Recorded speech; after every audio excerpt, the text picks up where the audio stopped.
नमस्कार गुलिस्तान न्यूज़ डोगरी थोड़ा स्वागत। मैं थोड़ा कन्नै देवेंद्र सिंह।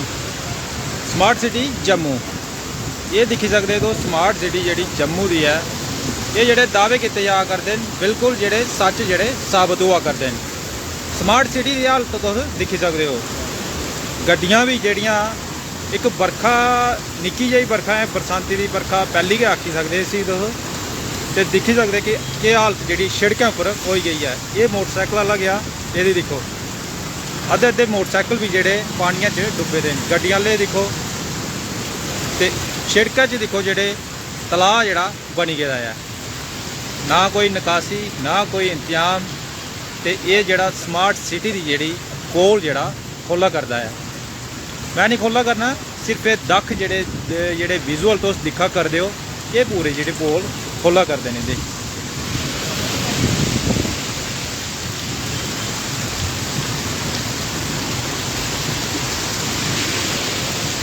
ऑटो देखा करते कितनी स्पीड से चलाता है कुत्थे तक जड़ा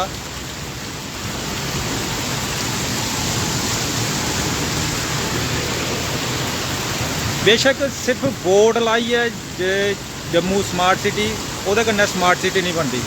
वो काम जोड़े करना पौने ने जमीनी सतह पर उत्थे आना पौना है तां गै जी स्मार्ट सिटी बननी है। प्रयास जोड़े जारी न लेकिन अजें भी कई जोड़े कम न वो जोड़े बाकी न। तो ये सारे शा जोड़ा लगता है कि जी निकासी है पानी की निकासी होना जी जरूरी है। ये जोड़ा जम्मू शहर है जम्मू शहर नहीं स्मार्ट सिटी।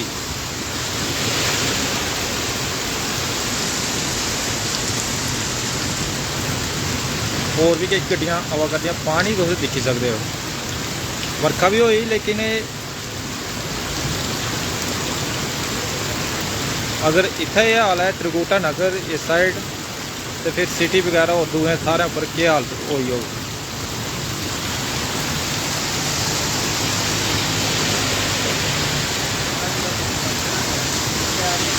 बहुत सारे लोग भी जोड़े दफ्तर जा करते इसलिए दरअसल बरखा करनी हो इतना रुकी दे।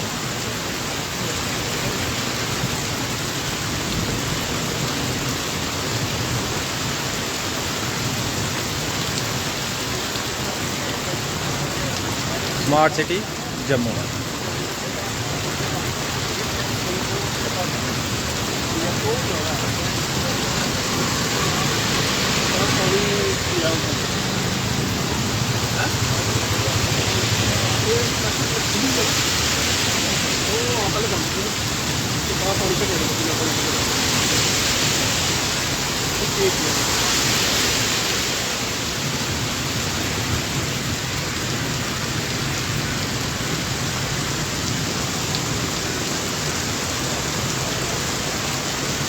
लबू चिप जी जोड़ियां च नहीं होती बरखा इत्थे बड़ी होती जम्मू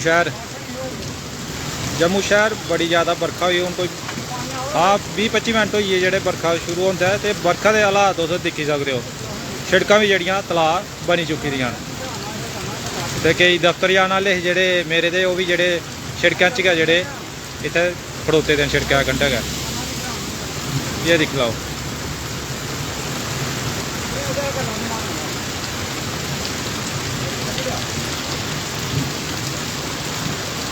फिलहाल दियो इजाजत नमस्कार।